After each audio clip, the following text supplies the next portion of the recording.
La ciencia es el futuro. Sin ciencia no hay futuro. Hola amigos, soy Modesto Montoya, director y conductor del programa Encuentro con la Ciencia, un programa que promueve la educación, la ciencia, la tecnología y la innovación a través de entrevistas con sus protagonistas.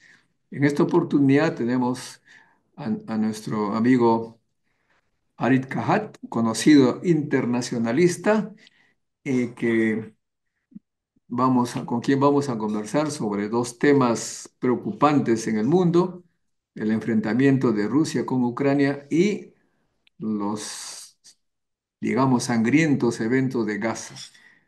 ¿Cómo estás, Farid? Buenas noches. Buenas noches, bien, gracias. El mundo entonces realmente está en una situación que nunca pensé volveríamos a ver, bastante movido militarmente.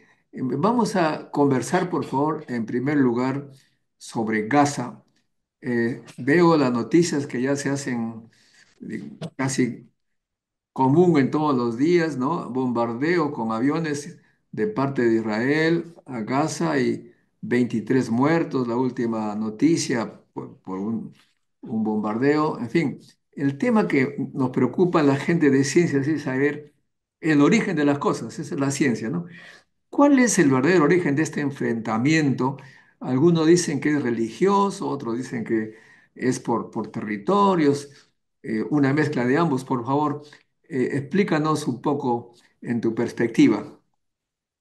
A ver, yo creo que son términos muy simples bajo el derecho internacional, ¿no?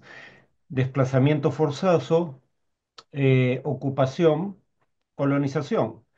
Entre 1947 y 1948, en el proceso de creación del Estado de Israel, las milicias judías expulsaron a más de la mitad de la población nativa del territorio, los palestinos. De hecho, la mayoría de la población de Gaza no es originaria de esa franja de territorio, es originaria de otras zonas en el actual Israel y se refugiaron ahí durante esa primera guerra, en donde, repito, hubo un desplazamiento forzoso de la mayor parte de la población, los palestinos. Luego, a partir de 1967, Israel ocupa lo que según la ONU debe haber sido parte de un Estado palestino, los llamados desde 1967 por la ONU y la Corte Internacional de Justicia más adelante, territorios palestinos ocupados, Cisjordania, Gaza y Jerusalén Oriental, ilegalmente ocupados, y luego Israel confiscó terrenos o propiedades en esos territorios ocupados para construir asentamientos también ilegales bajo el derecho internacional para ciudadanos judíos de Israel. No para cualquier ciudadano israelí, solo los de religión judía. Esos fenómenos han propiciado violencia por ambas partes. Ambas partes han cometido crímenes bajo el derecho internacional humanitario, pero la mayoría de los crímenes los cometió quien inició el problema y quien es la parte más poderosa, es decir, Israel. Por cada palestino muerto, por ejemplo, en el último año y medio, perdón, por cada israelí muerto, han muerto unos 100 palestinos aproximadamente. Bueno, entonces, pero algunos dicen pues que los judíos tenían derecho a regresar a su tierra, que ellos son originarios de esos lugares y que la Segunda Guerra Mundial fue, digamos, el motivo principal, el genocidio que hubo de 6 millones de judíos les dio en cierta manera un derecho a regresar a un sitio donde no se les moleste. Bueno, pero es muy conveniente de parte de países como Alemania decir que hay que apoyar el desplazamiento de los judíos europeos hacia Medio Oriente para compensarlos por el genocidio que ellos provocaron en Europa. Le hubieran dado una parte de Alemania, si ese era el caso. En cuanto a, digamos, derechos, primero, la Biblia no es una fuente de derecho internacional. Entonces, que se afirme que tienen el derecho divino al territorio, porque así lo dice el Antiguo Testamento, bajo términos de derecho internacional contemporáneo, es irrelevante. Pero en segundo lugar, si es un tema de presencia ancestral, tanto judíos como palestinos hoy en día en ese territorio tienen genes de quienes fueron los primeros ocupantes, que no fueron los judíos, fueron los cananeos. Mucho antes de la llegada de los judíos ya había cananeos, se le llama tierras de Canaán en el Antiguo Testamento, y los actuales judíos, pero los actuales árabes también, tienen genes tanto de cananeos como de judíos bíblicos. Quienes tienen menos genes de los judíos bíblicos y de los cananeos son los fundadores de Israel, que son judíos emigrados de Europa. Algunos de ellos no tienen vínculo alguno, históricamente hablando, con esa tierra, ¿no? Pueden decir que tienen un vínculo religioso por la presunta promesa divina, pero no tienen un vínculo histórico. Hay autores, digamos, como un periodista israelí, que él mismo dice, ¿no? Antisionista. Él mismo dice, mis genes son 100% judíos y tienen 0% de Medio Oriente. Mi primo, hermano, Tarek Kahat, presidente del Club Árabe Palestino del Perú, tiene cerca de 24% de sus genes de judíos misrajis, es decir, de judíos de Medio Oriente.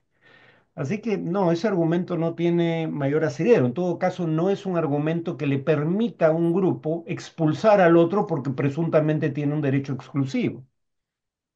Claro, eso parece lógico, no, no Ujú, puede venir después de miles de años y decir, este es mío. Es como ujú, si que los peruanos aquí, mestizos, más españoles que indios, dijeran, vamos a España porque es nuestra tierra. Algo así, lo veo así, de forma sí, lógica.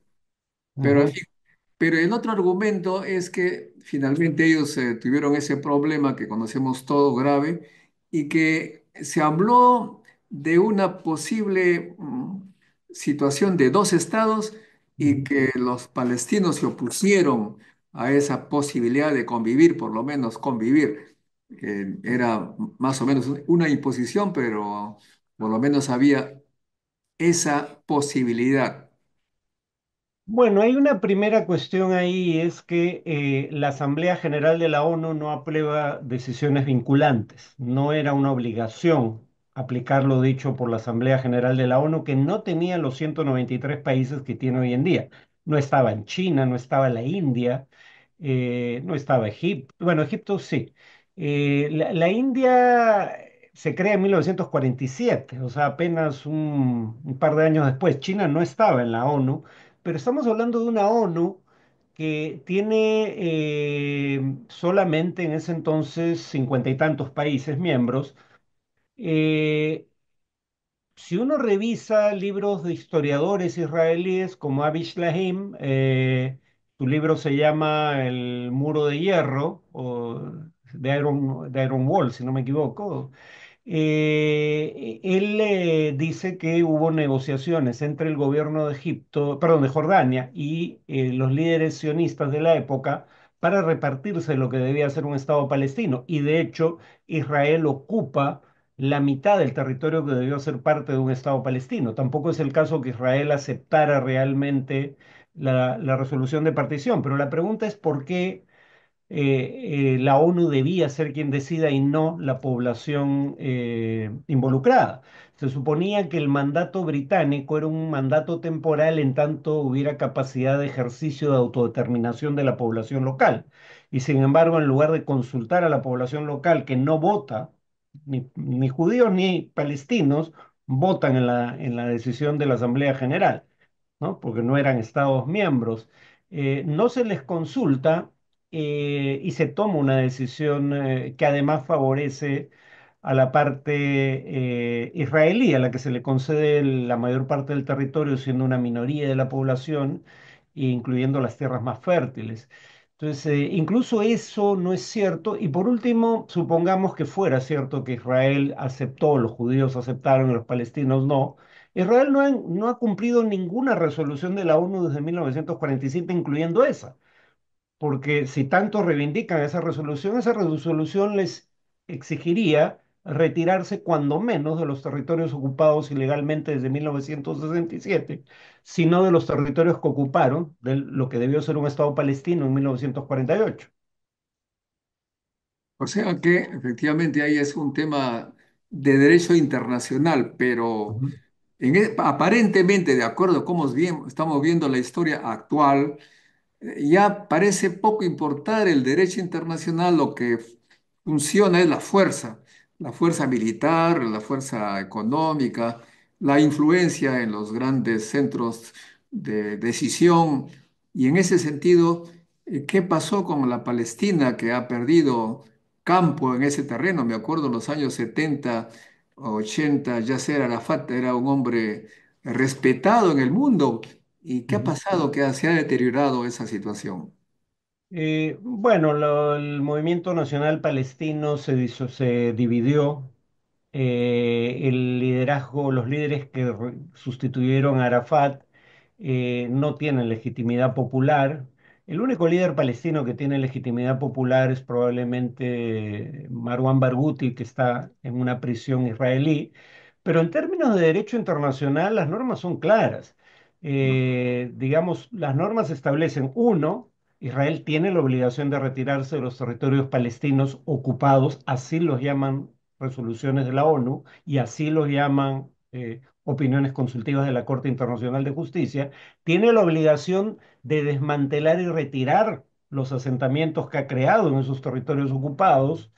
eh, el primer ministro israelí, al igual que líderes de Hamas, está requisitoriado por crímenes de guerra y de lesa humanidad, junto con su ministro, su exministro de Defensa, y solo los líderes israelíes están acusados del crimen de usar el hambre como arma de guerra por la Corte Penal Internacional. La Corte Internacional de Justicia está procesando una demanda por genocidio contra el Estado de Israel.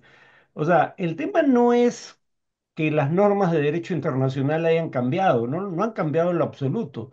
El tema es que cuando otros países incumplen normas por sobre todo el Consejo de Seguridad de la ONU, como Irán o Corea del Norte o Irak, o bien se les aplica sanciones económicas, o bien incluso en el caso de Irak se autoriza el uso de la fuerza en su contra para obligarlo a evacuar el territorio ocupado ilegalmente de Kuwait. Cuando Israel incumple normas del Consejo de Seguridad de la ONU, no hay consecuencia alguna. Israel en ese sentido tiene una situación única, porque no hay ningún país que no sea un miembro permanente del Consejo de Seguridad que pueda violar sistemáticamente resoluciones del Consejo de Seguridad sin ninguna consecuencia. Ahora bien, eh, lo que conocemos actualmente, ¿qué perspectivas tú ves en la solución de este problema? Parecen cada vez más remotas. Sí, bueno, hay trascendidos de prensa, yo preferiría ser cauto y no darles todavía mucha credibilidad porque son cosas muy distintas a lo que hemos visto hasta ahora. Pero justo la semana que viene Donald Trump viaja al Golfo Pérsico, no viaja a Israel. Acaba de llegar a un acuerdo con el movimiento Houthi de Yemen para que no ataquen barcos norteamericanos, pero no dice nada sobre barcos israelíes o sobre ataques contra territorio israelí, mientras Israel no acepte un cese al fuego en Gaza y acepte el ingreso de alimentos y medicinas a Gaza. Estados Unidos está negociando un acuerdo nuclear con Irán y hay trascendidos según los cuales está dispuesto a presionar a Netanyahu para un cese al fuego y que estaría incluso dispuesto a reconocer un Estado palestino. Yo sobre esto último soy bastante escéptico, pero en todo caso lo sabremos solo en cuestión de días. Porque, para decirlo con claridad, solo Estados Unidos puede presionar con eficacia a Israel.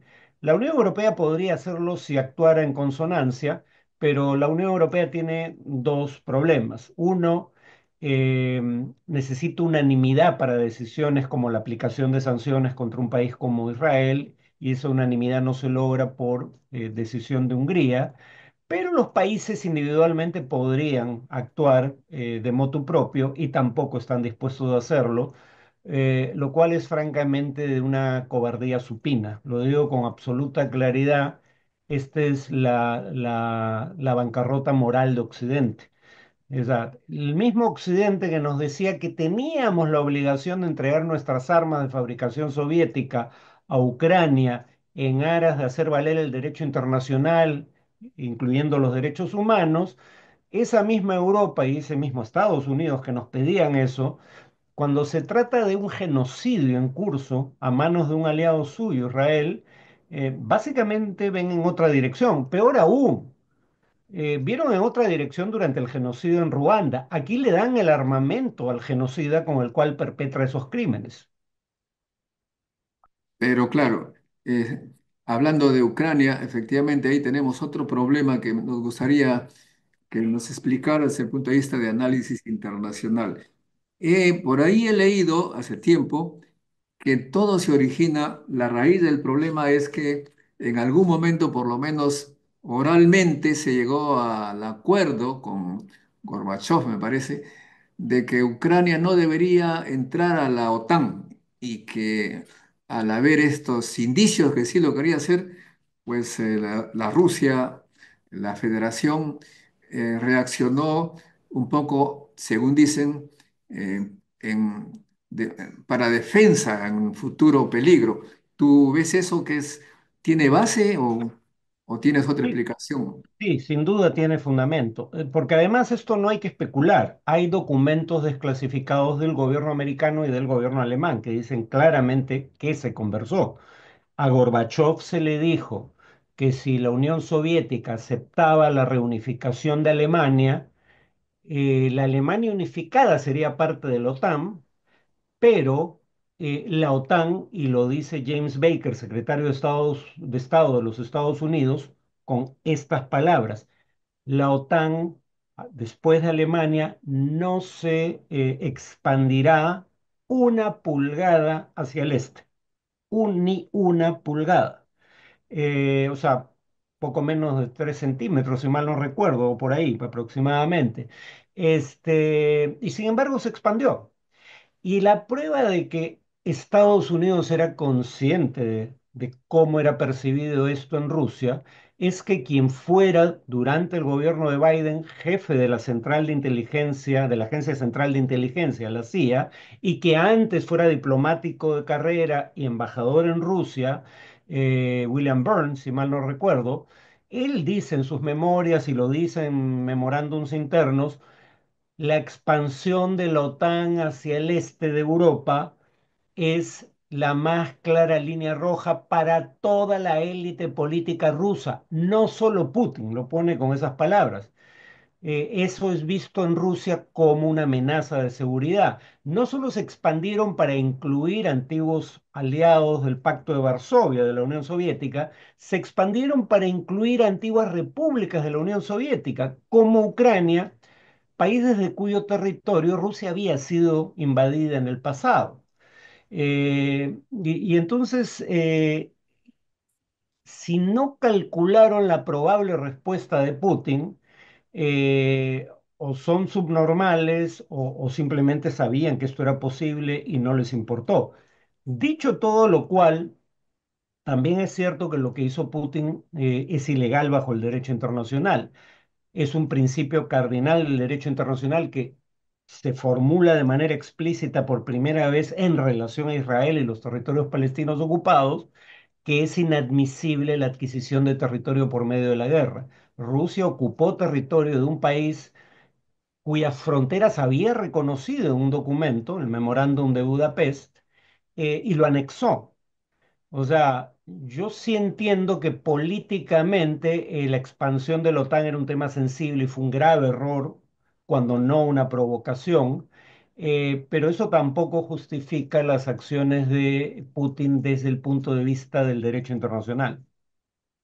Ahora, Estados Unidos veo que es el que más invierte en industria militar, algo así como 900.000 millones de dólares, mientras que el Sí. segundo es China, que está por ahí por los 200.000. Siendo un país con tanta arma, tanta tecnología militar, ¿no crees tú que de alguna u otra manera va a querer vender, a poner en práctica esas armas?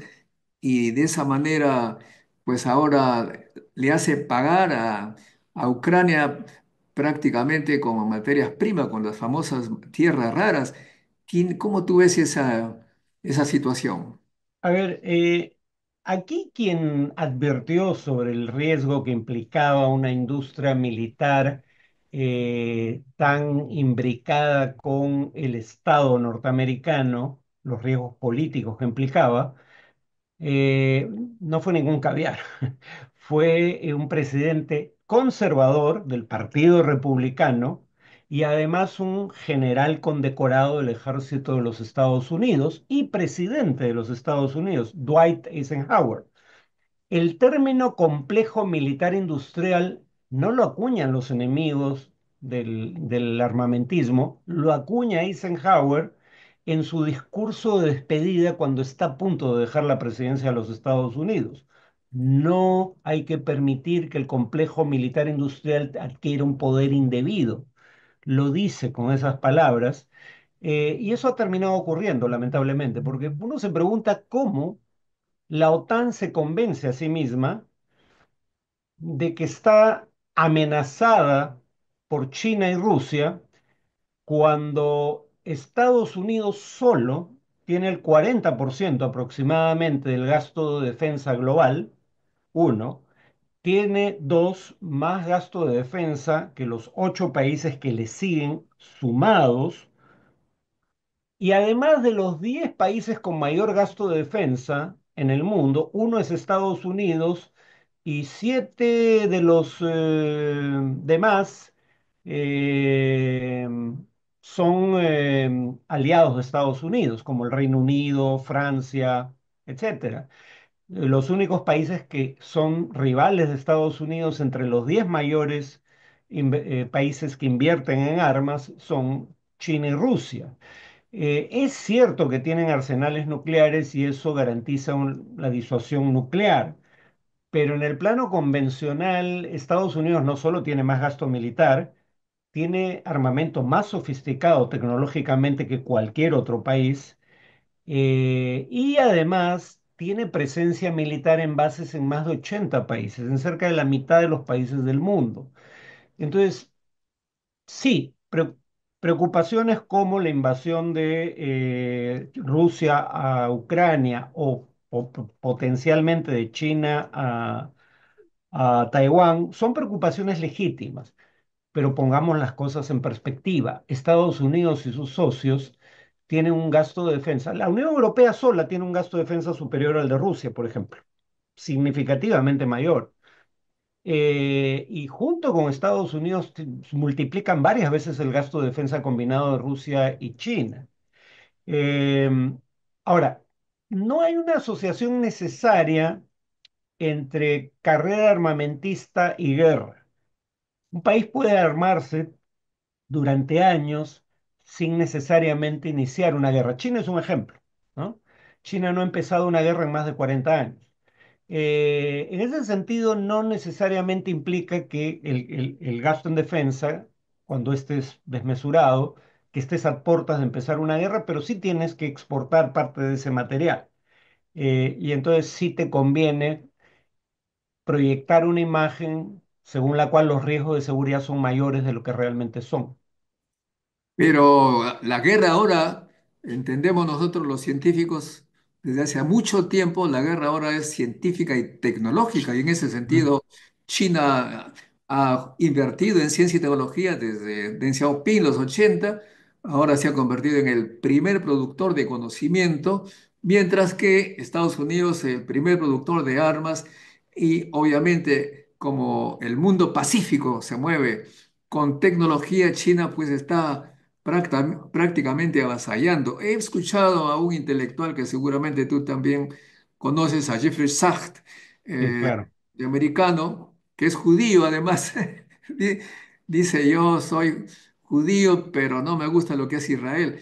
Él señala que Estados Unidos, lo que no le gusta es que haya alguien mejor que él, que ellos. Entonces, China no puede ser el primero, hay que cortarle las patas, según él dice, ¿no? No estoy inventando.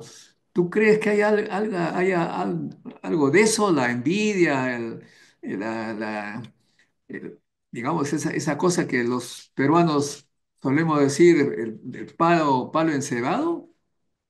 Bueno, sí. De hecho, hay un autor coreano, un economista, Ha-Joon Chang, que la metáfora no es de él, la metáfora, si mal no recuerdo, es de uno de los padres fundadores de Estados Unidos, Hamilton, ¿no? Que fue el primer secretario del Tesoro, si mal no recuerdo. Eh, los países industrializados se industrializaron con subsidios y protección a su actividad industrial, y una vez que ellos lograron industrializarse con subsidios y protección, patearon la escalera, es decir, no quisieron que otros se industrializaran por la misma vía. Así que esa metáfora se ha usado hace mucho tiempo en el plano económico. Los países desarrollados se industrializaron, salvo tal vez Países Bajos, pero el Reino Unido también tuvo etapas proteccionistas con aranceles muy altos, como lo que hace Trump ahora, con subsidios a sus productores locales, pero luego le recomendaron a los países en desarrollo, por ejemplo, a través del Consenso de Washington, que no hagan nada de eso. Yo no digo necesariamente que aranceles elevados y subsidios sean buenos, incluso como medidas temporales. Lo que digo es que hay una gran hipocresía en los países desarrollados cuando hablan del tema. Y no hay que especular. Biden, no Trump, Biden prohibió la exportación de cierto tipo de microprocesadores a China. Eh, ahora, China tiene una actitud que, digamos, viola a veces los términos del comercio internacional, pero le ha funcionado. De hecho, hablando de armamento, cuando alguien busca ofertas de armamento en el mundo, no se piensa mucho en el armamento chino porque tenía una gran falla: no había sido probado en combate. Acaba de ser probado en combate entre India y Pakistán. Sabemos que Pakistán derribó aviones Rafale avanzados de fabricación francesa en este enfrentamiento. Según Pakistán, los derribó con misiles disparados desde aviones de fabricación china. O sea, los aviones chinos se habrían probado en combate por primera vez en un escenario significativo y parecen haber sido muy eficaces. Porque China tiene varias cosas, ¿no? China hace lo que hicieron todas las potencias capitalistas. Hoy día ya nadie lo recuerda, pero como dice una autora, Mariana Mazzucato, todas las tecnologías que componen un iPhone son tecnologías que en su momento fueron financiadas por el Estado o desarrolladas por el propio Estado para fines de seguridad. La pantalla táctil, el Siri, la conexión a Internet, ¿no? La red originalmente tenía propósitos de seguridad. eh, pero las grandes potencias occidentales ya no destinan tanto dinero como antes, dinero público, quiero decir, a fomentar la investigación científica básica. Quienes invierten ahora en investigación y desarrollo son las empresas privadas, pero la empresa privada no siempre tiene incentivos para invertir en investigación básica, porque esa demora mucho en tener una aplicación comercialmente viable. Ellos quieren desarrollar tecnologías que les den réditos relativamente pronto. El Estado ya no invierte como antes, porque eso era inversión sobre todo en el área de seguridad. La primera computadora se fabricó o se diseñó para medir la, digamos, el arco que describía un misil nuclear, ¿no? Eh, Al ser lanzado un misil balístico intercontinental. Esa inversión ha disminuido dramáticamente. China sigue teniendo ese tipo de políticas. El Estado chino sigue invirtiendo en investigación y desarrollo y también roba tecnología, para decirlo con todas sus letras, ¿no? Entonces China, porque por ejemplo obliga a empresas que quieren invertir en China a entrar en joint ventures con empresas chinas y que hagan transferencia de tecnología, y cuando no lo quieren hacer simplemente copia la tecnología. Pero el tema es que China efectivamente ha acortado la brecha tecnológica, y esta respuesta es muy larga, pero solo termino con esto.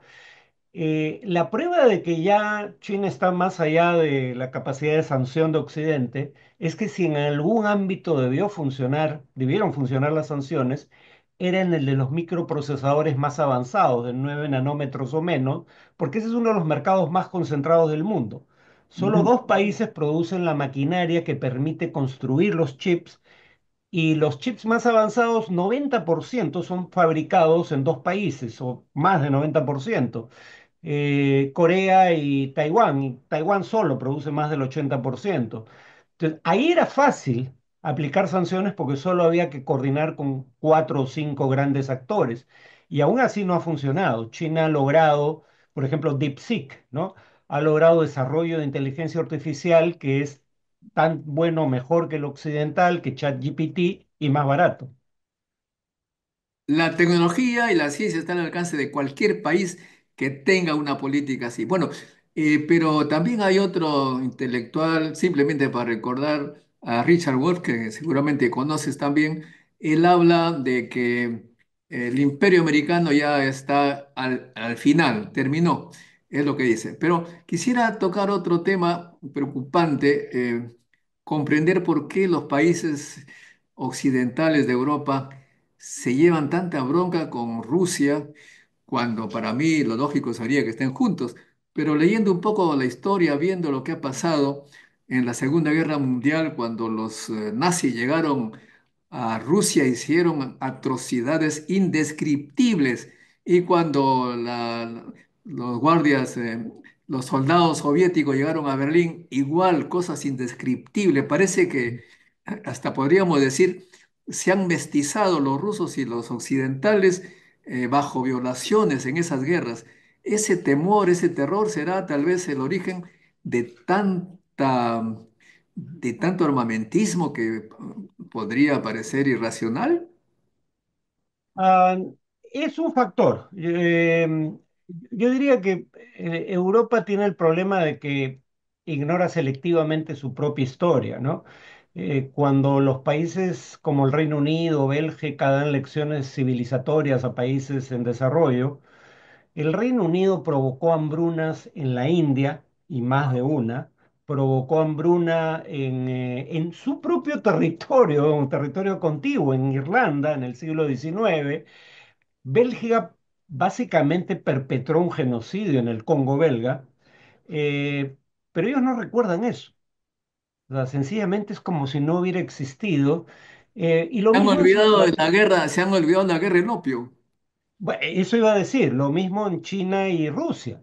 Los chinos recuerdan obsesivamente el siglo de humillación, las dos guerras del opio, eh, las guerras con Japón, las guerras civiles que se producen coincidiendo con la Segunda Guerra del Opio, el desmembramiento territorial, como tras la Primera Guerra del Opio les obligan a ceder control sobre Hong Kong. Eso en Occidente no existe, nunca ocurrió, nadie lo recuerda.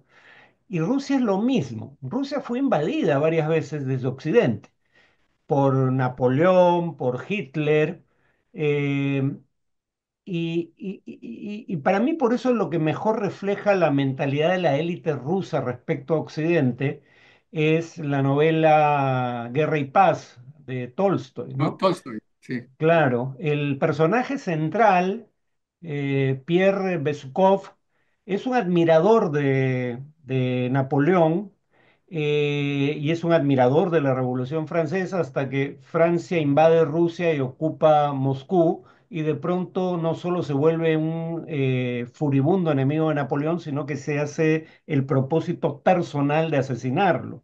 Ese personaje es muy representativo. Cuando uno sigue, yo lo hice para un libro del 2022, cuando uno sigue los discursos de Putin, Putin le dice desde el principio a Occidente, cuando además lo recibían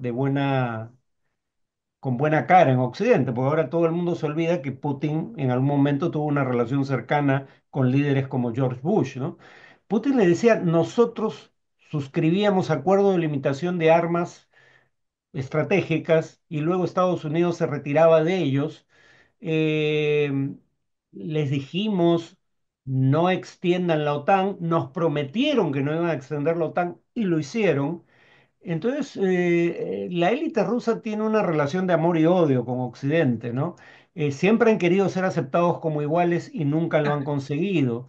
Ciertamente, sí, sí, pues en la No época han, sí, sí, atraían a los intelectuales franceses, los rusos, con mucho gusto, una época. exacto. Sí, pues. Ahora, mi abuelo, que fue mi maestro cuando yo era niño, me decía cosas terribles, pero a medida que pasa el tiempo, creo que algo de razón tenía, ¿no? Él se llevaba muy mal con el cura un cura español, dicho sea de paso. Mi abuelo descubrió que había sido un soldado de España en la guerra con Marruecos y que al terminar la guerra lo convirtieron en cura y lo enviaron a Perú. Él me decía que las religiones son, en general, han causado más muerte que todas las pestes juntas. Y hoy día, entre India y Pakistán se han tomado, pues, así en guerra, y quien dividió fue Inglaterra, porque algunos le puso el sello de islámico y el otro hindú, y se armó una guerra. ¿Tú participas con esta idea de que las religiones ha causado mucha confrontación, por lo menos? En principio sí, pero haría algunas atingencias. A ver, empezando por el hecho de que yo no tengo religión alguna y yo no creo que exista el Dios del Antiguo Testamento. Si me presionas, yo me definiría como ateo. Pero el comunismo no mataba en nombre de ninguna religión o de ningún Dios, ¿no? O sea, el fanatismo no deriva únicamente de la religión, primera Buscan cuestión. algún pretexto, entonces buscan un pretexto. Sí, pues, Tú has leído, y obviamente, a Spinoza, ¿no? hace mucho tiempo, ya no lo recuerdo. Eh, Filósofo judío que habló sobre Dios, la definición de Dios, se reunían para dividirse. Pero en fin, tiene razón. Los fanatismos, cualquiera que sea su origen, terminan con cosas atroces. no, Eh, pero solo quería añadir una cosa. La mayoría de la gente vive su fe de una manera en que le da consuelo espiritual y no hace daño a nadie. ¿eh? La gente no, la mayoría de gente se creía que la modernización social y económica iba a llevar a el abandono de la religión. No ha ocurrido. No ha ocurrido salvo probablemente en Europa Occidental y aún ahí hay discusiones. En ese sentido, aceptemos que la mayoría de la gente sigue teniendo religión. Entonces, para mí el punto es, no me importa en lo que creas, si te induce al odio y a la animadversión hacia el prójimo, voy a estar en contra de tu fe o de Perfecto. tus ideologías si es secular. Si te induce a vivir en paz contigo mismo y con los demás, bienvenido sea. No parto de la premisa de que la religión es un mal a extirpar, honestamente. El punto es cómo la vivas, y no todo el mundo la vive igual, pero es cierto que se ha matado en nombre de Dios Eso. en infinidad de guerras, las llamadas guerras de religión en Europa. Las Si realmente cruzadas. fueron las cruzadas, eso es innegable, ¿no? Si realmente fueron por religión o por otros intereses, es una discusión plausible, pero se invocó a Dios en todo caso, Y al mismo Dios, además, ¿eh? al mismo Dios, que es el Dios común de judíos, musulmanes y cristianos. ¿Sí? Bueno, te agradezco mucho. Sé que tienes otras cosas que hacer urgentes, pero mis seguidores, los seguidores de este programa Ciencia Perú van a estar muy contentos. Hay una serie de preguntas, no sé si te puedo leer un par. Sí, tengo unos minutos más. Sí. Bueno, acá nos saluda María, buenas noches. Brian Arón que dice, Brian Aquino dice, al parecer el problema se trata de intereses y al parecer nadie quiere ceder. Me recuerda la vez que Salomón tuvo que decidir a quién darle el bebé. Bueno, ¿qué piensas tú de eso? Bueno, es que acá hay un genocidio en curso, o sea, no son partes en igualdad de condiciones. Los palestinos, por lo menos la OLP, se aceptó un Estado palestino junto con Israel. El actual gobierno israelí no acepta un Estado palestino, pero nuevamente no estamos ante rivales en igualdad de condiciones. Uno domina al otro y lo está exterminando en este momento en Gaza. Atroz, atroz. Coro Valdivia nos saluda desde Nueva York. Brian Aquino dice, bueno, parece que se recuerda de la Biblia, ¿no? Reyes. 3.25, 28, no conocemos eso. Murdoch Lesban dice, el pintor tenía razón, hay que terminar el trabajo. No sé qué quiere decir, pero en fin. Iván, un saludo cordial, mi querido doctor Montoya, para usted su invitado. Bueno, hay saludos, muchos saludos. Acá Murdoch dice, Rusia tiene mejor tecnología, incluso Irán tiene mejor tecnología en misiles. Hasta los yemeníes tienen mejores misiles. ¿Tú sabes algo de eso? No, mejores no. Lo que pasa es que los hutíes han adquirido, probablemente de Irán, misiles hipersónicos. O sea que viajan a unos 6.000 kilómetros por hora. Y la velocidad es importante porque el sistema de defensa antimisiles israelíes tiene un grado de error muy alto con misiles de gran velocidad. Y ese es un misil de ese tipo aparentemente es el que estuvo a punto de alcanzar el aeropuerto Ben Gurión, pero no son mejores que los de Israel o de Estados Unidos, solo que Israel y Estados Unidos no querían que Irán o los hutíes a través de Irán adquirieran ese tipo de misiles, pero lo han hecho. Jorge Medina opina que es un excelente programa. Murdoch dice, Rusia también fue invasor en la Segunda Guerra Mundial Así. y no lo atacaron los aliados, más bien se allanaron con Rusia. No, no, o sea, mi tema con Putin es, obviamente, la historia oficial siempre es una historia de la defensa heroica ante una agresión injustificada, pero nunca se recuerda, la vaca nunca recuerda cuando fue ternera. Lo dije en el caso del Reino Unido y de Bélgica, pero es cierto también en el caso de Rusia. Rusia fue una potencia expansionista antes de la Unión Soviética. Y lo siguió siendo en buena medida durante la Unión Soviética porque los países de Europa del Este, la Unión Soviética liberó de los nazis, luego los sometió al yugo comunista. O sea, en ese sentido, fue una liberación nominal únicamente, ¿no? Bueno, para finalizar, Francisco Cano dice, es el pintor, dice, tremendo invitado, doctor Montoya. Saludos desde Nueva York. Bueno, con eso terminamos. Muchas gracias, Farid. Seguiremos en contacto, por favor, para que nos que analices para nosotros la realidad del mundo que está cada vez más preocupante. Muchas gracias. De nada, hasta luego. Amigos, ha sido Farid Cajat. No se olviden de hacer like y suscríbase para hacer más por la ciencia. Chao, chao, nos vemos. La ciencia es el futuro. Sin ciencia no hay futuro.